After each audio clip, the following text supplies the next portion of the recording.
मैं पहला ऐसा प्रोग्राम देख रहा हूँ जो इतनी सुबह सब उपस्थित हैं और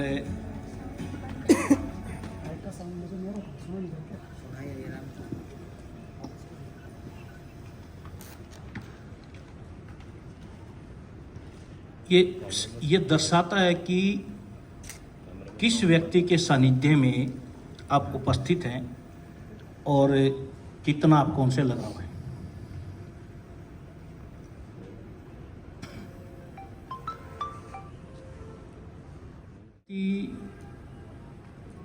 के जीवन की कुछ अपनी परिस्थितियां हैं और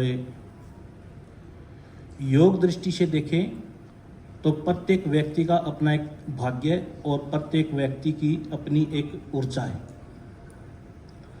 और कम मौके मिलते हैं किसी भी व्यक्ति को उन चीज़ों तक पहुंचने में और उन चीज़ों को जानने में।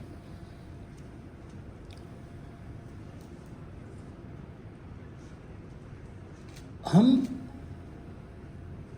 सब ये कहते हैं कि किसी भी बात का जब हम जवाब सुनते हैं या उसके ऊपर चर्चा करते हैं तो सब कह देंगे कि हाँ हमें समझ में आ गया। सबसे पूछता है कि क्या आप लोगों की समझ में आया, और एक ध्वनि गूंजती है जी।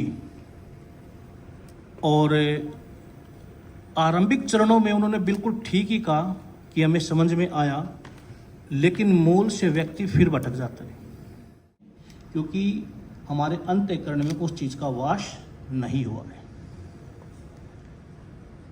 जिस प्रकार से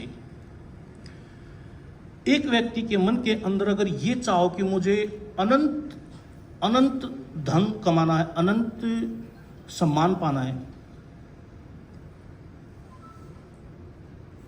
अब उसके क्रियाकलाप में वो चीज़ दिख सकती है। हो सकता है कि वो एक बड़ा राजनेता बन जाए, हो सकता है कि वो बड़ा साधु भी बन जाए, हो सकता है कि वो एक बड़ा समाज सेवी भी बन जाए, लेकिन उसका अभाव जो है, उसके अंतःकरण में जो चीज़ है, ये सब उसी के अनुरूप है, ना कि बाहरी करते से इसका कोई भी संबंध नहीं है।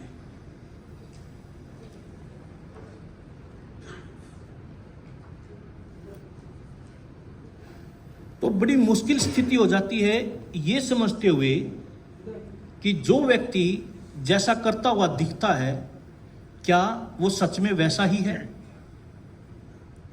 और किसी भी अवस्था का परिणाम बता देगा कि यहाँ पे घटना क्या घटी है। चार ही उदाहरण लेंगे और अपने जीवन में राम के, कृष्ण के, रावण के, हनुमान जी के, क्योंकि ये पूर्णता की तरफ हो गए हैं जब भी गए हैं।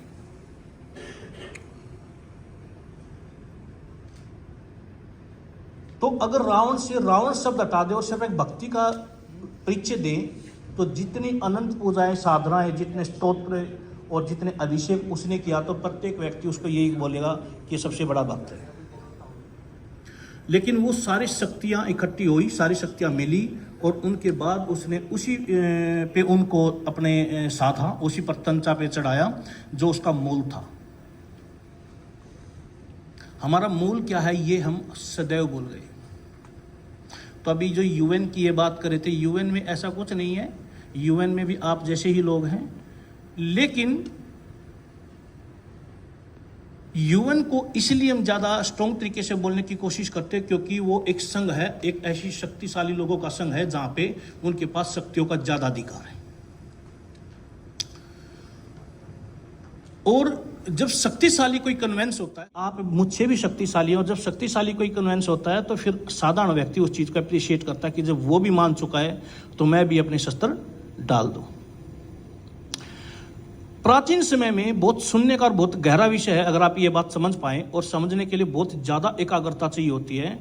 कभी भी किसी सत्संग एक इस प्रकार से हो सकता है व्यक्ति जिस समय भोजन करता है हर 2 घंटे बाद फिर क्या देगा, मुझे तो कल वाला भोजन खाना, उसी होटल में जाके खाना जिसमें कल बहुत अच्छा लगा था, लेकिन वो उसी समय खत्म हो चुका है, उसकी तीव्रता वहीं पे नष्ट हो चुकी है। सुनना एक एकाग्रता है और एकाग्रता के बिना सुना गया शब्द आपका अनंत काल के लिए भी वेस्ट जाएगा, चाहे आप ब्राह्मण के घर में पैदा हो जाए या साधु के पुत्र हो जाए या आप किसी राजनेता के पुत्र हो जाए, ये आएगा। और मैं उसकी उंगली काट के और उसकी हत्या करके अपने गले में रखूँगा, ताकि मुझे ये आभास होता रहे कि मैंने इनसे बदला लिया है।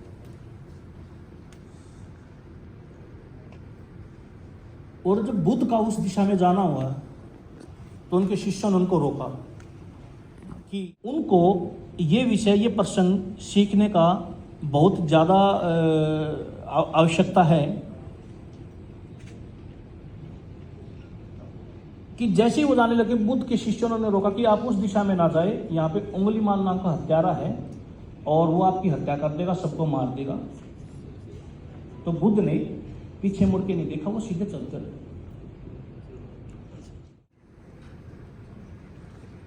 उन्होंने सिर्फ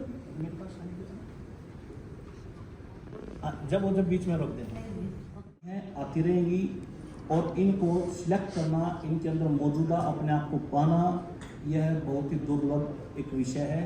और अगर ये समझ में आ जाता तो मैं मानता हूँ कि आपकी मुक्ति संभव है, और ये बहुत लोगों में देखने को हर बार मिला है। इसी के साथ मैं अपना वक्तव्य समाप्त करता हूँ। नमस्कार।